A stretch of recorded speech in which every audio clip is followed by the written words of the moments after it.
na 'to. Minsan sa buhay mo, sa mga naranasan mo, or yung iba, sa parents mo, gano'n, or yung mga na-achieve mo, gano'n. So, ta-try lang namin 'to with my sister. So, game. Ikaw muna. Ikaw muna. Ako muna. Go. Babe, tingnan mo ako, nakikita kami. Dahan-dahan ka. Edit ko pa naman yan. Na? Okay. Ako muna. Okay, magpi-pick na ako ng isa. Okay, ito. Kailan ka huling nakaramdam ng pure joy? Ano ang nangyari? Pure joy? Kailan ba ito naramdaman? Pure joy? Ngayon, kanina, at saka nung 14, oh, di ba? Perfect. Kasi naka-receive ako ng flower from Jonas at sa kapatid ko, tsaka sa jowa niya. Ayun, pure joy. Sobrang saya. Kasi, kahit pa paano, naalala nila ako sa Valentine's. And, ayun lang. Sobrang thank you. And then, nakalagay dito sa likod is, yung pure joy, hindi mo yan palaging mahanap. Pero kapag dumating, siguradong tatatak yan sa puso mo. Tumpak! Kasi, isa yun parang sa mga core memories mo. Valentine's, unexpected. Eh, dapat, usual kasi sa akin kapag ganun, parang bibigyan mo yung jowa mo, may jowa tong kapatid ko. Hindi ko naman, bigyan niya ako ng flowers, bigyan ako ng chocolate ng jowa niya. So, share ko lang, si Balugan ha. Huwag ka na mimili, girl. Mag-pick ka lang, isa. Huwag ka sakpan. Ano yan sa boses? Pure joy. Hindi kayo joy. Sinagot na kanina, di ba? Ako na. Ano yung sa'yo? Kailan ka huling tumawa ng sobra-sobra na halos hindi ka na makahinga? Anong dahilan? Ang sagot mo dito. Ngayon. Go, go, Kanina na nag-awit siya. Oo, ganyan siya kasi. Pag nagawi kami, tao siya ng tao. We're doing vlogging. You need to close that door. Okay, you need to close that door. Oh, kasi nasa Yung nasa likod, Okay. yung nasa likod, yung sabi, yung mga moment na di mo mapigilan ng tawa, yun yung pinakamasarap balik-balikan. Sana lagi may dahilan kang tumawa ng We're ganyan. doing vlogging. Go. So, ayun yung nakalagay kay Balwa. Yung mga moments na hindi mo mapigilan ng tuwa, yun ang pinakamasarap balik-balikan. Don't, ha? We're just doing vlog. Good job, girls. Hindi makakat yan pag mag-edit ako. Okay, it's my turn. Good job, girls. Yes. Ano ang isang life lesson na natutunan mo this year na hindi mo inasahan? Life lesson this year? Siguro, be more patient. At saka, kasi may, sa buhay ko ngayon na 24, magto-25 na ako, parang lagi kong pinipressure yung sarili ko sa mga bagay-bagay na hindi ko pa nakukuha. Pag may gusto akong isang gawin, parang gusto ko may result siya kagad. Pero ngayon, parang pinapractice ko na mas maging more, pasensyado ako. Kasi kung para sa akin naman yan, ibibigay naman sa akin ng sa taas. So, ipinagpapa sa Diyos ko na lang lahat. Kung para sa akin siya, para sa akin siya. Kung hindi siya para sa akin, it means may mas better sigurong plano si Lord kaysa dun sa plano ko. And ang advice ng card sa likod, minsan ang best lesson in life, hindi mo inaasahan. What matters is how you use this lesson moving forward. Very true naman yun. So, next, yes. You just need to keep quiet because we're doing vlogs, okay? Nice one. Okay. Ano ang pinakamalaking bagay na natutunan mo mula sa mga pagkakamali mo? Ano girl? Ano girl? Ano, Dapat hindi na ulitin. ano nga yun? Ano yung Ano yung? natutunan mo? Dapat di naulitan because Tapos nagkukas lang siya ng ano. Perfume ako. Nagkukas lang siya ng pain sa'yo. Saka, dat kapag mali mo na, meron ka nang matutunan doon. Kaya dati hindi mo na ulitin pa. alam mo, napakulang kwenta ng vlog na to. Wala tayong nagbibigay na advice na maayos. Pero oo, tama naman kasi yun. Kasi, ang pinakamalaking bagay na natutunan mo mula sa mga pagkakamali. Siyempre, Hindi mo na ulitin. lesson learned. Diba? Kung alam mo mali na yun, bakit mo pa siya uulitin? Lalo na kung nakasakit ka or hindi maganda yung nalabas ang ginawa.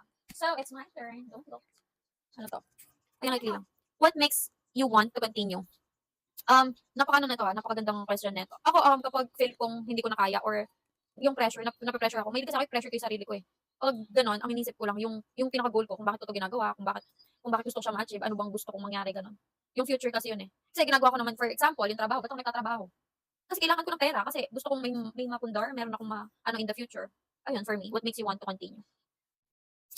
So, ang advice niya, kahit mahirap, you're still here, and that says a lot. That's true, kasi, isa din sa sa life ko, bakit magko-continue? Kasi sa mga parents ko, sa lola ko, kasi buhay pa ako. So, marami pa akong chance. Alam mo yun? So, next. Ate Beth, look at me. I'm hanging out with my sister, Ate. Yes. And I go to... Okay. Keep quiet when we're reading the cards. Okay. Ano ang pinakamalaking pagsubok na nalampasan mo sa isang relasyon? True. Kung nawala ako sa toxic. Yun pa, sa past kasi ng mga nag-relationship ko, sobrang toxic talaga. Buti na lang, nag-break kami. Eh, nasa tamang tao ka na. Oh. And yung advice sa card sa likod, mahirap ang pagsubok sa relasyon, pero kapag nalampasan nyo yun, mas lalalim ang samahan nyo. Kung nalampasan yung dalawa. Eh, hindi. Gusto nyo parehong mag-break. So, next. Kanya-kanya naman yan, guys. Ito kasi for our personal lesson and thoughts or mga karanasan namin sa buhay to. So, kanya-kanya tayo ng sagot dito, ha? Don't judge the book by its cover. Oh, panis. It's my turn. Anong ginawa mo the last time you felt na parang iniwan ka na ng mundo? Iniwan ako ng mundo. Na-feel ko siguro to nung nawala yung lolo ko. Parang feel ko, iniwan ako ng...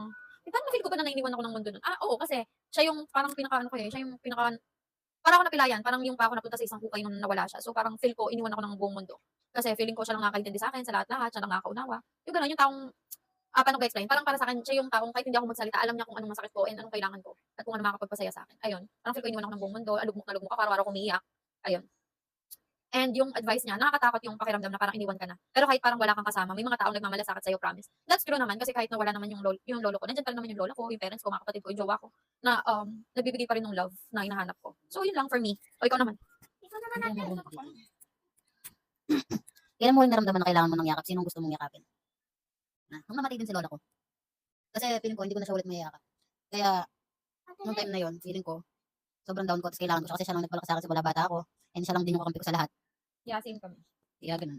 So yung advice mo, May mga araw na parang yakap lang ang sagot. Sana hindi ka natatakot humingi ng yakap kapag kailangan mo. next. Ako yung naman. nanay mo. May oras ba na mas pinili mong manahimik kaysa mag-open up? Bakit? May mga time na pinipili, may mga moment ako ngayon, ngayong adulting, ano na ako, nasa life na ako na parang nagmamatured na, tumatanda na. May mga time na parang, gusto ko na lang manahimik kapag may problema ako. May time naman na parang gusto ko pag-usapan siya, ganito yung feeling ko, ganyan. Gusto ko siyang ako mismo nag-open up. Ganon. Kaysa mag-open up. Bakit? Kasi yun yung ano mo eh, yun yung nararamdaman mo. Parang hindi mo feel na mag-open. May time na kaya mo naman siya solusyonan. Parang okay lang kahit hindi mo na siya i-open up. Na-handle mo naman siya na maayos. Ganon. Kasi may time din naman na ako mismo magkukwento ako kapag namumroblema ako. Ganon. Talagang i-spill off ko siya sa mga taong comfortable ako na malaman yung problema ko. Para lang hindi siya mabigat sa utak ko. So sabi dito, it's okay if you're not ready to talk yet. There's no rush in opening up. Do it when you feel safe and comfortable. Diba? Kapag feeling mo comfortable ka na sabihin yun sa isang tao or ikwento, that's okay. Kung hindi mo din naman feel, that's okay. Kasi yun yung feeling mo eh. Yun yung nararamdaman mo. So, yun lang. Respect. Dito kasi minsan kapag hindi mo feel mag-open sa isang tao. O, tsaka wala ka sa mood. Kunyari, wala ka sa mood makipagkwentuhan. Ganun. Uy, hindi. May isang memorya ba na lagi mong iniisip kapag nalulungkot ka ano ito? Nung time na buhay pa si lola, kasi anong buhay pa si lola ko nun, lahat ng gusto ko nabibigay niya. Kahit tayo ni mama ko. Basta sinabi ko sa kanya ibibigay niya sa akin agad. Tama diba? Maganda yung may memorya kang binabalikan. Minsan sila yung nagre-remind sa'yo na kaya mong bumangon ulit. Yeah, that's true. May isang memory ba na lagi may inisip kapag nalulungkot ka? Tama naman yun. Ako siguro yung sagot ko dito kung ako to. May isang memory ba na lagi may inisip kapag nalulungkot ka? Yun nga, yung sagot niya. Kunyari siya, si lola na nga namin. Ganon din naman ako. Kunyari, si lola ko, ganon. Para magpatuloy ka, para, alam mo yan, para kayanin mo bumangon ulit. Siya yung parang motivation mo to continue. Oh my Next. God, I'm gonna start crying. Wow, kami yung nagrarant, ikaw yung magka-cry. Okay, you shut your mouth now. We're doing vlog. Anong ginagawa mo kapag feeling mo hindi ka sapat? Hindi ka sapat. Charis. Hindi ka sapat. Parang hindi ko naman naramdaman to kay Jonas. Ay, wow, kinikilig. Hindi ka sapat. Kasi di ba, hindi ka naman babe. Hindi kasi si Jonas kasi, jowa ko ngayon, hindi naman siya hindi naman niya pinapa-feel sa akin yun. Tsaka kapag alam niya nagsiselos ako, iwasan niya yung taong yun. And, as for your, din guys, hindi, hawak ko yung account niyan, pero kampante ako hindi buksan yung account niya kahit ilang months pa yan, ilang months pa yan. Kasi nagsa-cellphone, yung cellphone niya niniwan niya lang sa kama. So, hindi ko naman ito na-feel sa kanya, pero sa reviews, feel na feel ko. Damang-dama. Pero pass guys. Ang sabi dito sa cards, lahat tayo may moments na ganyan. Remember, minsan lang hindi natin napapansin yung value natin sa mga taong mahalaga sa atin. Yeah, that's true. Lahat naman tama. Hindi ko alam kung paano magano tong vlog na to, nung pumasok ka. Kung masisave ba to or what. Kailan mo huling naramdaman na parang hindi ka naintindihan ng kahit sino? Nung namatay din si lola ko kasi, may times na sinisi ako. Ba't siya namatay? Baga nagpapaliwanag ka, tapos hindi ka nila maintindihan ba't ginawa mo yun? Bakit hindi mo, Yung reason. Yung reason hindi nila maintindihan kasi hindi mo naman ma-open up. may reason kasi ba't hindi ako umuwi noon time na may sakit siya, tapos hindi ko man nasabi Bakit isabihin mo muna, ano bang ginawa mo nung namatay si Lola? Ano ba yun? Naglayas ka? naglayas ako daw umuwi sa bahay. Hinanap ka nun, Nanap ako noon, tapos nung time na mamatay na si lola ko noon, nung gabi, tapos no, umuwi ka. nung gabi umuwi ako noon, tapos sinisi nila ako ba't daw nagkagano si lola ko, which is hindi naman talaga kasi may sakit na cancer Si Lola. si lola ko noon, kaya nung time na nagpapaliwanag ako noon, parang wala nakikinig. So, hindi nila maintindihan yung reason ba't Kahit ginagawa ko yun. hindi kahit binibigay mo yung